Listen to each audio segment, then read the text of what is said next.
சிறகடிக்க ஆசை சீரியலோட இன்னைக்கு எபிசோட்ல என்ன நடக்குதுன்னு பார்க்கலாம் வாங்க. எண்ணெயில கால் வலிக்கு கீழே விழுந்த விஜயாவை கைத்தாங்களா தூக்கி எல்லாரும் உட்கார வைக்கிறாங்க. இந்த மீனா தான் கீழே எண்ணெயை கொட்டி என்னை கொல்ல பாக்குறா அப்படின்னு சொல்லிட்டு விஜயா சொல்றாங்க. உடனே ஸ்ருதி இருந்துட்டு, ஆன்ட்டி நான் தான் சொல்றேன்ல, அவங்க மேல தப்பு கிடையாது, நான் தான் தெரியாம இடிச்சு கீழே எண்ணெய் கொட்டிடுச்சுன்னு சொல்றேன்ல அப்படின்னு சொல்றாங்க. உடனே முத்து இருந்துட்டு, எப்ப பாரு அவளை குறை சொல்லாம இருந்தா உங்களுக்கு தூக்கமே வராதா அப்படின்னு சொல்லி கேட்கிறாரு. அதுக்கு விஜயா இருந்துட்டு, நேற்று என்னடான்னா பேய் படம் பார்க்குறேன்னு சொல்லி கத்தி என்னைய தூக்கத்தை கெடுத்தாளுங்க, இன்னைக்கு என்னடான்னா எண்ணெயை கீழே கொட்டி என்னைய இப்படி நொண்டியாக்கி உட்கார வச்சுட்டாளுங்க அப்படின்னு சொல்லி புலம்பிக்கிட்டு இருக்காங்க.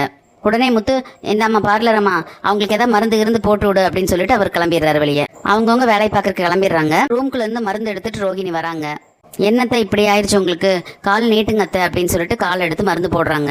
உடனே மனோஜ் இருந்துட்டு, எனக்கு போட்டு விடு ரோகிணி அப்படிங்கிறாங்க. உங்களுக்கு லைட்டாக தானே கால் அடிபட்டுருக்கு, நீங்கள் போய் ரூமில் தூங்குங்க அப்படின்னு சொல்லிட்டு விஜயாவுக்கு காலில் மருந்து தடவிக்கிட்டே ரோகிணி அப்படியே நைஸா, என்ன ஆண்டி இந்த மீனா நான் எண்ணெயை கொட்டி விட்டு உங்களை இப்படி கால் உடைய வச்சுட்டாங்களே அப்படின்னு சொல்லி நைஸா போட்டு கொடுக்குறாங்க.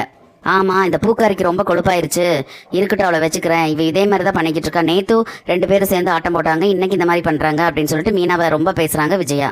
அவங்க பேசுறத கேட்ட ஸ்ருதி ரூம்ல இருந்து வெளியே வந்து, என்ன ஆண்டி இந்த மாதிரி பேசிக்கிட்டு இருக்கீங்க, நான் தான் சொன்னான்ல அவங்க மேல தப்பு இல்லை, நான் தான் தெரியாம இடிச்சு என்ன கொட்டிச்சுன்னு சொன்னான்ல, இதே மாதிரி பேசிக்கிட்டு இருக்கீங்க அப்படின்னு சொல்றாங்க. நீ சும்மா இந்த மீனாக்கு சப்போர்ட் போட்டுட்டு இருக்காது அப்படின்னு சொல்லி விஜயா கத்துறாங்க.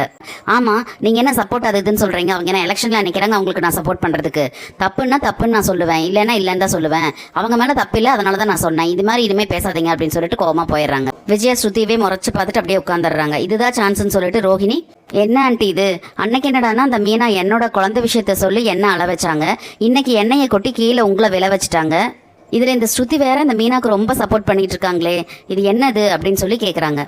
ஆமா, இந்த மீனா வந்து அந்த ஸ்ருதியை கைக்குள்ள போட்டுட்டு தான் எல்லா காரியத்தையும் சாதிச்சுட்டு இருக்கா போல தெரியுது அப்படின்னு சொல்லி 2 பேரும் பேசுறாங்க.